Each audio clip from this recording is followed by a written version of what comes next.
e la legislazione europea e in generale un buon rispetto dell'ambiente prevede che ciò che noi buttiamo possa essere recuperato o riciclato, meglio dire, cioè riportato a un altro uso.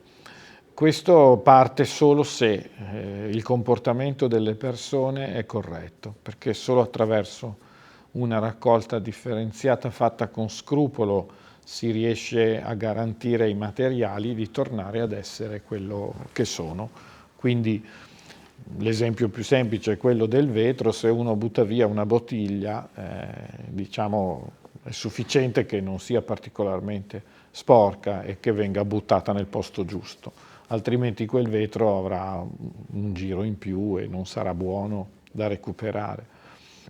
E questo, diciamo, fare bene la raccolta differenziata farebbe, oggi noi misuriamo tutti questi comportamenti e, come diceva lei, questi comportamenti, quando si sbaglia qualcosa, diciamo nella versione in cui si sbaglia, perché può succedere, ma poi c'è anche la versione in cui non ce n'è sicura, che è quella un po' più da combattere, e genera dei costi, perché quei materiali sono nel posto sbagliato e vanno portati invece da un'altra parte. Il sistema industriale oggi vuole i materiali, vuole materiali per il riciclo, e questi materiali non possono essere né sporchi né compromessi, anche se sono rifiuti per noi, ma per qualcun altro possono diventare una risorsa.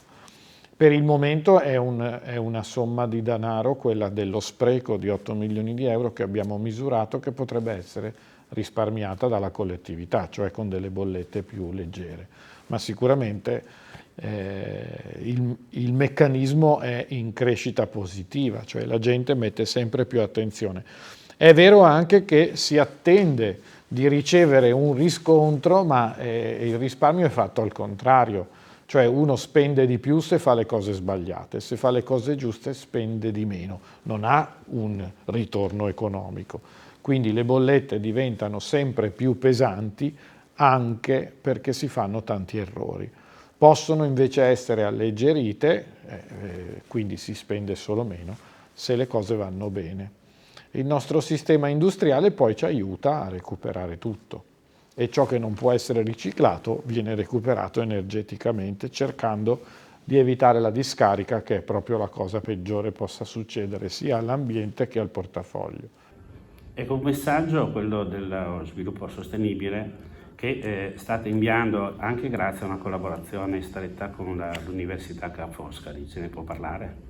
Sì, noi dobbiamo, perché le aziende che si occupano dell'ambiente devono anche fare educazione, sembra ridicolo, però è così. E quindi facciamo già da tanti anni delle operazioni per cui più di 10-12 mila studenti ogni anno, dalle scuole primarie alle medie, vengono informati e sono poi facile veicolo per le famiglie per imparare ad adottare comportamenti efficienti nell'ambiente, cioè buttare via bene le cose di casa. Adesso abbiamo passato anche l'età delle elementari e delle medie, siamo andati sulle superiori e anche all'università, perché sembra che diventando adulti qualche volta si disimpari invece che imparare di più. E quindi è con gli studenti di Ca' Foscari che abbiamo aperto un ciclo di seminari approfondendo i temi della sostenibilità, che ovviamente vanno anche oltre i singoli comportamenti, anche se le due cose non sono mai separabili. Comportarsi adeguatamente vuol dire adottare poi comportamenti sostenibili, e quest'anno abbiamo fatto i seminari utilizzando le tecnologie dei media, insomma, quindi al computer. Non è stato bello come al solito, perché è più bello farlo in presenza con il calore che può dare un'aula piena di studenti, però abbiamo avuto un grande seguito e siamo contenti di aver approfondito così con l'aiuto dell'università. Andiamo più sul territorio, siamo ormai quasi a un anno dall'apertura del crematorio di Conegliano, che purtroppo si è rivelato, soprattutto nella fase iniziale, estremamente utile. Qual è il bilancio? Sì, noi avevamo in programma per i nostri impegni con il comune di Conegliano di aprire appunto un impianto di cremazione nuovo, e così abbiamo fatto. è stato inaugurato al 1° luglio e quindi l'impianto marcia da allora. Diciamo che l'anno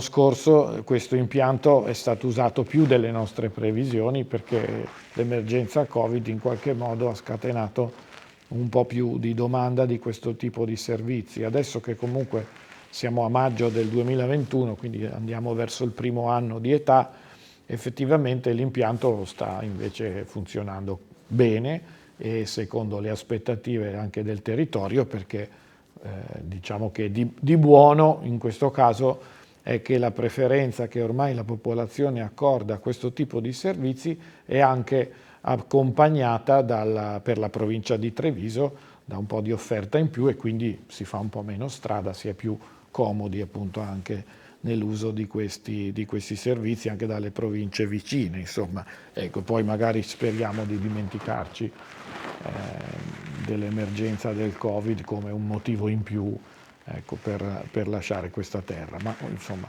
l'impianto sta funzionando e i nostri utenti sono soddisfatti in questo senso.